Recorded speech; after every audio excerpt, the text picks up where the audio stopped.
Ang susunod na programa ay Rated G. Ito ay pwede sa lahat ng manonood.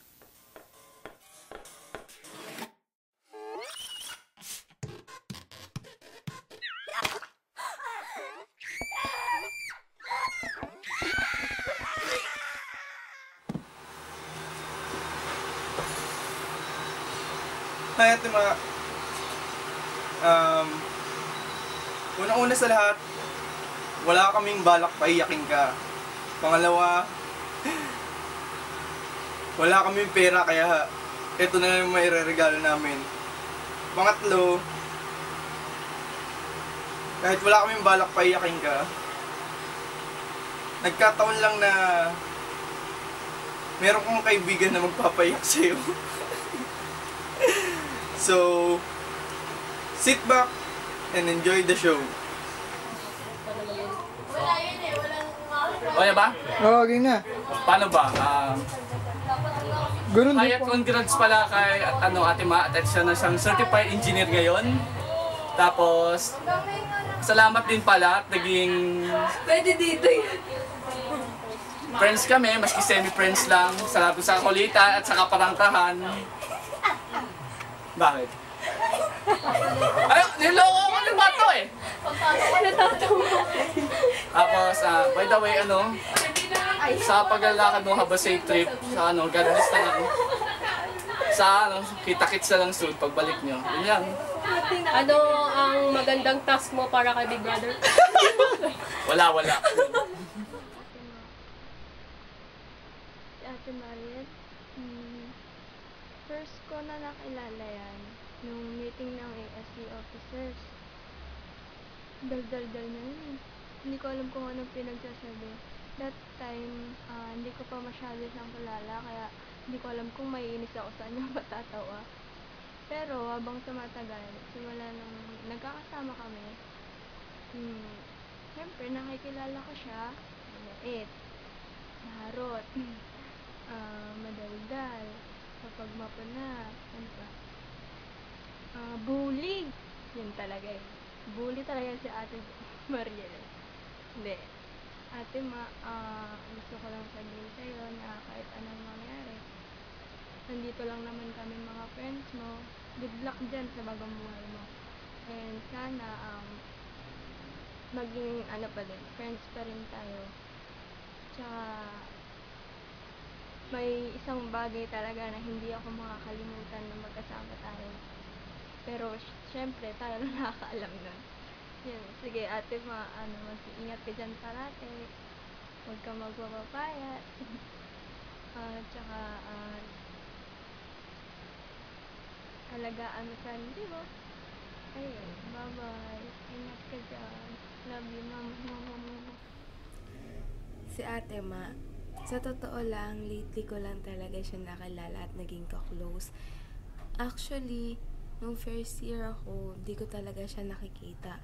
Bale, nung second sem ko, siguro siya nung pinakaunang nakita. Nakasuot siya ng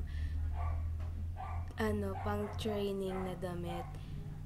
Tapos, nakaupo kami sa bench sa 4th floor, yung malapit sa CR.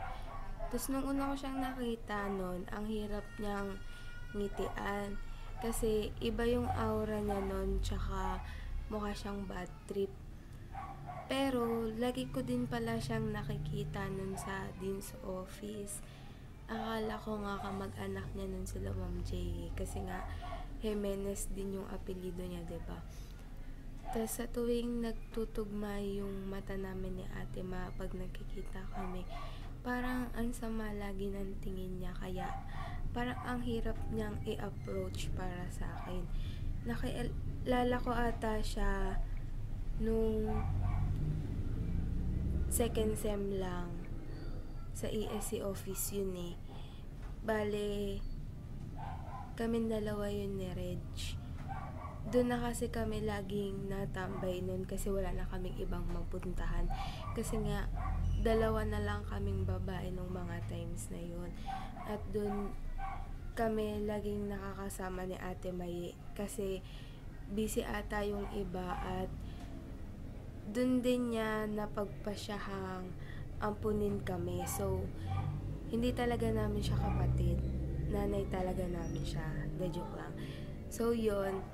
Simula nung araw na yun, inampun niya kami at naging parte na kami ng kanilang pamilya. Nung una, natatakot pa din talaga ako kay Ate Ma. Kasi, hindi ko talaga maintindihan kung galit ba siya sa akin o hindi. Pero, habang tumatagal, unti-unti ko na din siyang nakakasanayan. Mali. Unti-unti na din ako nasasanay sa kanya pala. At pati na din yung iba. Kasi si Ate Maya yung tipo ng tao, bully talaga. Sobrang bully talaga niyang babaeng yan eh. Tsaka wala yung kanatatakutan. Pero, lagi ka namang ipagtatanggol niya sa mga taong binubuli ka o laging inaaway, ganun. Tsaka, tanggap naman namin siya ng sobra at mahal namin siya. Parang ang para sa amin, hindi na magiging maingay at magulo sa ESC kapag wala siya. Kung ipapadescribe nyo naman sa akin si Ate Maya in one word, ang pinakauna ko talagang maiisip napakabigat ng kamay niyan. Sobrang bigat. Nako talaga, wag na wag kang tatabi dyan kapag tuwang-tuwa yan o kaya nasa trip. Kasi for sure, masasaktan ka talaga niyan. Mabubugbog ka dyan ng sobra, promise. Tsaka, kung ano yung trip niyan, sakyan mo lang ng sakyan. Wag na wag kang kokontra. Kasi once na kumontra ka o hindi mo yan sakyan, naku, bugbog ang aabutin mo dyan at higit pa dyan, itatakwil ka niyan sa pamilya. Ang hirap pa naman suyuin niya ni Ate Ma.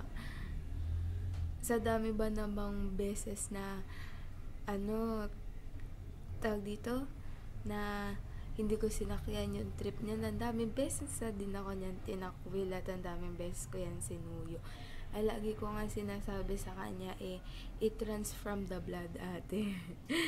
Pero syempre, kahit na nagtatampo siya kapag ganun at tinatakwil niya kami, hindi niya pa rin kami matitiis kasi mahal niya kami.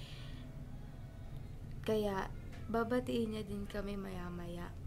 Hindi naman yan uuwi nang hindi kami batiin. At saka, yan si Ate maaasahan mo yan ng sobra-sobra. Pero, wag lang siyang magsusumpongin kasi pag ayan sinumpong, naku, puro kabaliwan ang mangyayari niyan sa buhay. Ang message ko kay Ate Ma, siguro, unang-una, gusto ko lang magpasalamat sa kanya kasi nakalala ko siya at naging part siya ng buhay ko. At tinanggap niya kami ng buong buo sa pamilya. Ate Ma, thank you din kasi lagi kang andyan para sa amin, lalo na sa mga trip at bandings natin na hindi talaga natin makakalimutan. Lalo na yung mga pagtambay natin at pagpicture-picture dun sa damuhan, pagkain palagi sa iba't ibang lugar, pambubuli, lalo na kay Tomagan. De joke lang. Tsaka gusto ko din sanang sabihin na Ate Ma, wag na wag ka sanang magbabago. Wag na wag mo kaming kalilimutan na. At syempre, sana magkaroon pa rin tayo ng communication sa isa't isa. Kahit once a week lang. Mag-iingat ka din, Ate Ma. Wag na wag mong pababayaan ang sarili mo. At pag nagkaanak ka na, sana gawin mo kaming ninang lahat At alam ko namang malapit nang mangyari yan kasi matanda ka na. At pwede na, Ate Ma. Alam din naming matagal kang mawawala, pero sana i-promise mo na babalik ka at dadalawin mo kami paminsan-minsan. Kahit dalaw-dalaw lang talaga, Tema, carry na yun. Sana magkasama-sama pa at ulit tayo at alam ko namang mangyayari yon. So, ayoko mag-goodbye sa'yo kasi alam kong di ka mawawala, Tema. At babalik ka din, 'di ba? So, have a safe trip na lang po and ingat. I love you, Ate Ma, and mamimiss ka namin ng sobra. And always remember my name. Charot. Basta lagi mong tatandaan na nandito lang kami para sa'yo. At hindi kami mawawala sa tabi mo kahit wala ka sa tabi namin. Kasi wala ka dito. Basta lagi ka lang nasa puso namin. Tandaan mo yan, Tema. Sana wag mo kaming kalilimutan. Ang sabi ko nga, it runs from the blood, ate. So, hindi mawawala ang ugnayan natin sa isa't isa. So, ayun lang and hope to see you soon. Hana, 둘, 셋. 안녕하세요, Ate Mariel. Mariel, namimiss kita. Ano mo ba yun? Graduate ka na eh. Tapos, US. Bayun? Huwag ganyan. Sama mo naman kami sa US, ate, oh. Ate, namimiss kita ng bonggang-bongga. Thank you, ate, for being such a good friend to me. Ate, best friend, and classmate. Ate, marami kang naturo sa akin na mga bagay-bagay na hindi ko makakalimutan. And ate, I'm blessed that I met you, ate. Kayong dalawa ni Ate Monique. Sobrang mamimiss kita. Yung tawanan natin, yung pagkain ng bonggang-bongga. Tapos, yung mga pangtitip natin, pambubuli natin, kung nagturo niyan. Tapos, basta lahat, everything around the sun, ate. I wish nothing but the best for you, ate. Good luck sa US career mo. Sama mo kami, ha? Diyan. Kaya pasalubong na lang kahit chocolates, okay? Basta, ate. Pagbalik ko dito, graduate na kami nila Janina, ni Pao. Tsaka si Pao, ate, alam mo na, bibigay ko siya kay Dad. Joke lang. Basta, ako nang bahala sa kanilang dalawa kapag nag-away ulit. Si Janina may kasalanan no, ulit. Love you, ate. Thank you ulit. Basta pag nakagraduate na, engineer na ako, kami na ni Suho, pupunta tayo ng Korea, okay? Bye-bye! Love you, ate. Sarangheyo. Sarang. Love you. Ate, ano masasabi mo?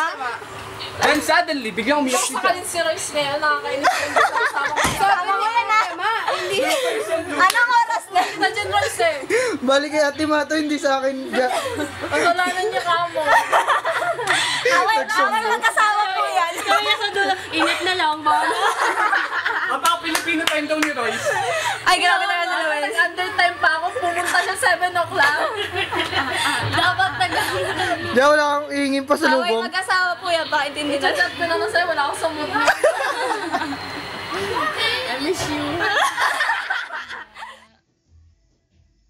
Ayan, simula nung nakilala kita, ang daming nagbago sa buhay ko. Unang-una sa lahat, nung second year, naging classmate ka namin ni Ate Monique. Kayong dalawa ni Ate Monique. Naalala ko yun. Tahimik lang kayong dalawa no, kayo sa sulok, natutulog, katos kami nila Jem, nag-iingay, yun. Tapos, naalala ko yung sinabi mo sa amin, ayaw mo nang maingay, umpisa yun, ayaw mo talaga nang maingay. Tapos, unang pagkakakilala ko sa'yo talaga, akala ko taray ka, masungit, ganyan, na hindi makakausap ng maayos, pero nung sa unang tingin ko lang pala yun kasi mas naging close tayo kasi sa unang-una sa lahat sa pagkain, alam mo yan, na mahilig tayong kumain, yun yung pinaka-bonding natin talaga. Hindi ko talaga makakalimutan sa'yo yung pambubuli mo, kahit na nambubuli ka, at least masaya pa rin, hindi ka nakakasakit ng ibang tao. Lalo na sa akin, pag binubuli mo ako, lalo na sa love life, okay lang sa akin kasi masaya naman. Di naman makakasakit yun kasi mas doon ko nakita yung bonding natin. Kasi nakakamiss yung ganun. Kasi gusto ko talaga yung may ate.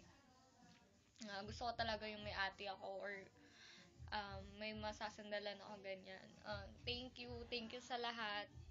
Thank you sa pag-advise mo sa akin. Mamimiss kita, lalong-lalo sa pag-advise mo. Tapos, sa pagtuturo mo sa akin sa volleyball, akala ko talaga hindi ako matututo. Akala ko lang pala yun. Buti na lang nandiyan ka, tinuruan mo ko. Hindi ka nawala ng pag-asa na turuan ako mag-volleyball. Kahit na alam mo, ganito yung katawan ko. Nakita mo pa rin ako ng lakas sa loob para maturuan ako mag-volleyball. Tapos, eto pa, first time ko magkaroon ng medal sa table tennis dahil ikaw yung naka-doubles ko. Masabi ko lang na napaka-sporty mo, talino, wala na nga namin sa'yo. Kaya, pakabait ka ate. Mamiss kita, lalong-lalo na yung bonding natin. Tapos, ayun, thank you. Lalong-lalo nung yung down ako, nandyan kayo para i-cheer up ako. Hindi ko na feel na malungkot ako dahil nandyan kayo parati para sa akin. Alam ko na hindi niyo ako iiwan. Kahit na umalis ka, dito ka pa rin sa puso ko. Namimiss kita, kaya pag umalis ka, ano ba yan? Wala na akong kasabay kumain. Una talaga sa lahat ng pagkain, joke lang. Yun yung bonding natin na yung pagkain, lalong-lalo na sa Anli Rice. Yan, alam mo yan, malakas tayo dyan. Siguro, pag umalis ka, maraming magbabago. Maraming kulang kasi, yun nga, wala ka na. Pero at least may FB naman, may Skype, chat na lang tayo. Kamustahan, ganyan. Basta wag mo kami kakalimutan ate, alam mo yan. Siguro after mga 2 years or 3 years, magkikita rin tayo. Pag nakita mo na ako ate, mataba na ako, yes, mataba na ako. Pag mataba na ako, libre mo ako anti-race ulit. Basta palagi kang mag-iingat, pray kay Lord. Alam ko na hindi ka niya papabayaan, igagayad ka niya, siya bibigyan ka niya ng strength. Yun lang. I love you, Ate Ma. And I miss you. Bye-bye.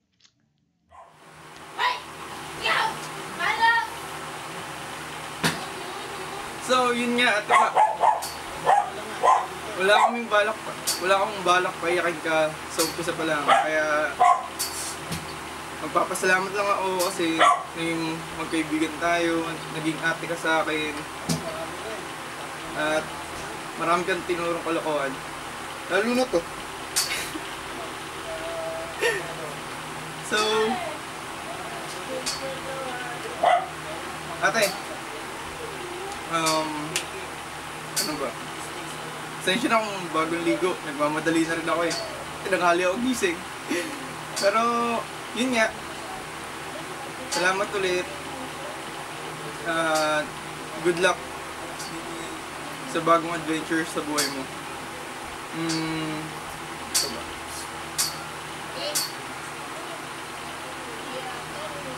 After nung video ko, may commercial muna. So, siguro, nagtataka ba't wala pa yung kay Monique. Kasi, para sa akin, mas maganda kung we save the best for last. So, yun nga. Ingat sa biyahe mo, Ate Ma. At, pasalubong na lang pag-uwi mo. Bye-bye, Ate Ma.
Yan. Hirap mag-video. Taka, ang dungis ko. Pero ayos lang.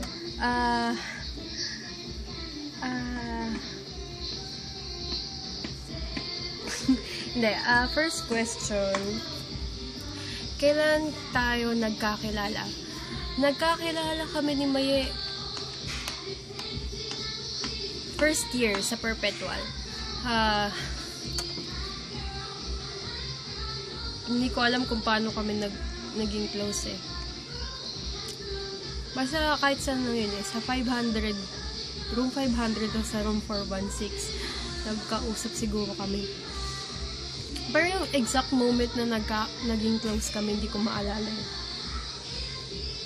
Pero ang sure ako, naging talagang close kami simula nung naging mag-teammate kami sa volleyball.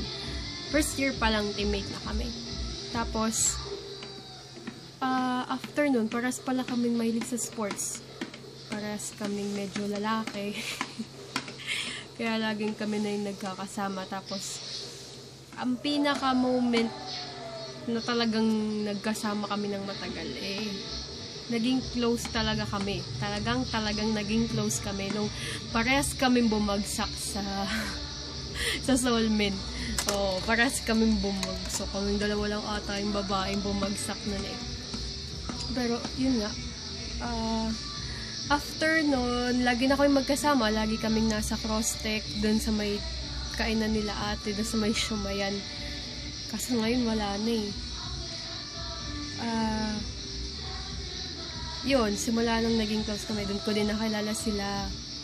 Yung tropang Empanada, sila Haron, Mako, sila M, sila Jan. Tas sila Marshall. Naalala ko, lagi din tayong nanonood ng practice nila dyan. Or every after class. Tapos, patapos na rin yung training nila dyan. Pupunta tayo dun sa gym. Tapos, naalala ko din, parehas tayong issue to eh. Parehas tayong may kakaibang FCL. Kasi, basta, alam mo na yun, naalala mo ba yun? Yung kay Sir De Gola. Nagbabalibol tayo. Hindi. Basta yun. Tapos, lakas ng hangin. Thing na mamimiss ko kay Maye,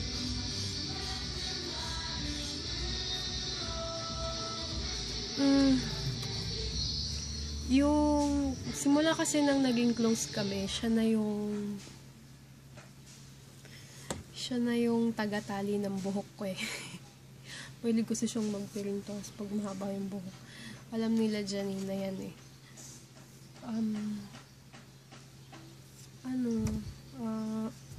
Pag walang magawa, walang prof, lagi niya kaming tinatalian.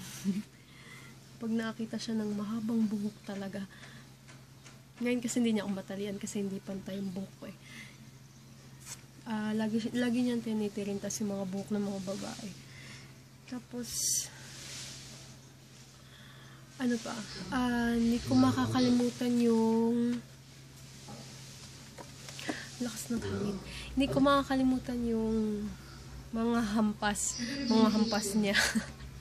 Hindi, mahilig siya mga hampas eh.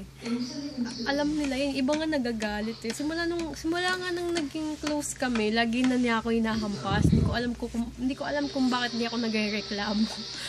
Masokista ata ako eh. Tapos, pag makakasalubong ka niya, bigla ka na lang niyang kukurutin. Pag nanggigigil siya, mga hampas siya, sasampalin ka niya. Hindi, ugali niya ata yun eh. Yung iba na o-offend eh. Ako ewan. Nasanay na siguro. Or wala lang naman. And describe her in one word. One word. Ang hangin talaga dito eh. Magulo na nga yung buko, nagugulo pa lalo, no? One word.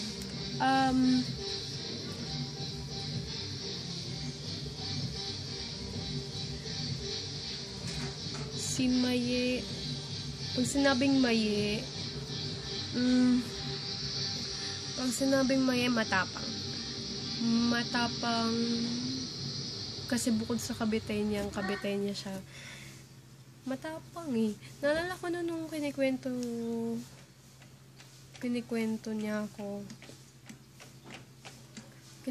niya sa akin na yung mga heroic moments niya kay Ate Crizel. Hindi. Yung mga time na nagkakentuhan kami, naalala ko na napapa-barangay ata siya o guidance dahil dun sa pananakit niya. Kasi pag binubuli ng mga tao sa labas si Ate Crizel ba yun? Hindi mo sa mga ganong moments. Tapos wala siyang takot manugod. Minsan natatakot ako na mag-open kasi baka sagudin niya yung tao mismo. Pero basta tapang si Maye. Isa pa pala sa mamimiss ko kay Maye is yung pagiging ate niya sa akin. Kahit na mas matanda ako sa kanya. Hindi, kasi simula na nagkasama kami parang parang sidekick. Para akong may ate na binabantayan ako palagi, na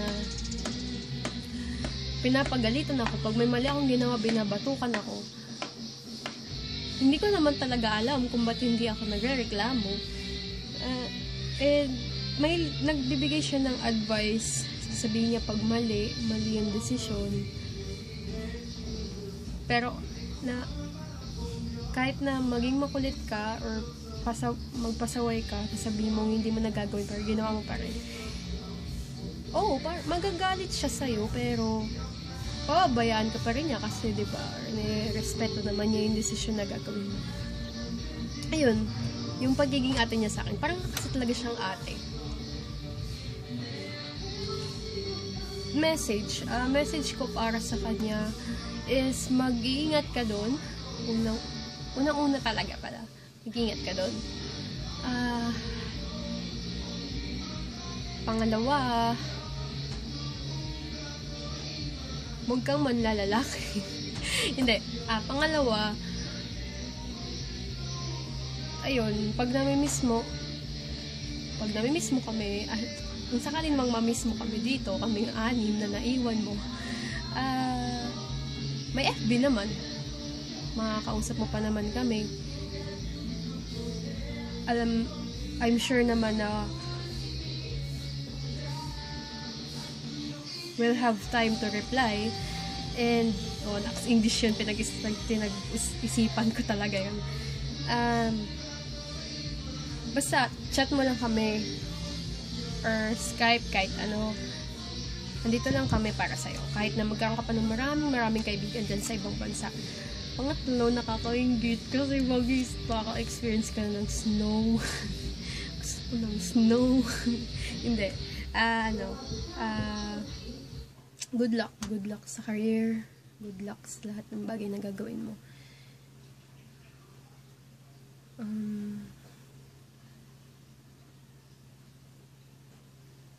And huwag mo kakalimutan mag-pray. Pray ka lang kay God lagi. Tas pag uwi mo dito, huwag mo kakalimutan magdala ng chocolate. Pag uwi mo dito, i-chat mo agad kami para naman pag uwi mo dito, banding tayo, diba? By that time naman siguro pare-paras na tayong mga professional nila Janina, nila Pao, nila Jem, nila Dupio at ni Reg, para hindi magtampo pag hindi ko nabanggit. Basta chat mo lang kami. And mamimiss ka namin, and kahit na pinaghahampas mo kami, love ka pa rin namin.